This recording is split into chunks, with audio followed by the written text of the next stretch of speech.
નમસ્કાર દર્શક મિત્રો, એડી ન્યૂઝમાં હું છું આપની સાથે આરડી વાઘેલા. જોઈએ આજના મહત્વના સમાચાર. વાલિયાના નરસોલી ગામના પાટિયા પાસેથી કુખ્યાત બુટલેગર વિદેશી દારૂ ભરેલ ગાડી સાથે ઝડપાયો. વાલિયા તાલુકાના નરસોલી ગામના પાટિયા પાસેથી ભરૂચ એલસીબી પોલીસે વિદેશી દારૂ ભરેલ કાર સાથે ચમારિયા ગામના બુટલેગરની ધરપકડ કરી વિદેશી દારૂ અને કાર મળી ₹9,66,000 ઉપરાંતનો મુદ્દામાલ જપ્ત કર્યો હતો અને અન્ય 3 ઇસમોને વોન્ટેડ જાહેર કરી વધુ તપાસ હાથ ધરી. ભરૂચ એલસીબીની ટીમ વાલિયા વિસ્તારમાં પેટ્રોલિંગમાં હતી તે દરમિયાન ચમારિયા ગામના બુટલેગર સેલ્યુસ લલ્લુ વસાવા તેની કારમાં વિદેશી દારૂનો જથ્થો ભરીને ડણસોલી તરફથી વાલિયા તરફ જતો હોવાની માહિતી મળી હતી. જે માહિતીના આધારે એલસીબી ટીમે ડણસોલી ગામના પાટિયા પાસે બોટ ગોઠવી હતી. તે દરમિયાન કાર આવતા તેને રોકી તલાશી લેતા વિદેશી દારૂનો જથ્થો મળી આવ્યો હતો.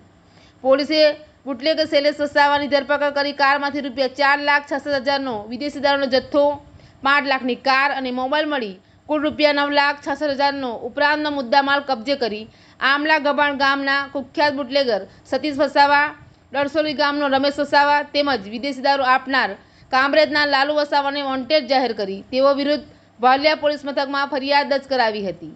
એડી ન્યૂઝ સાથે રિપોર્ટર જયેશ પ્રજાપતિ, અંકલેશ્વર.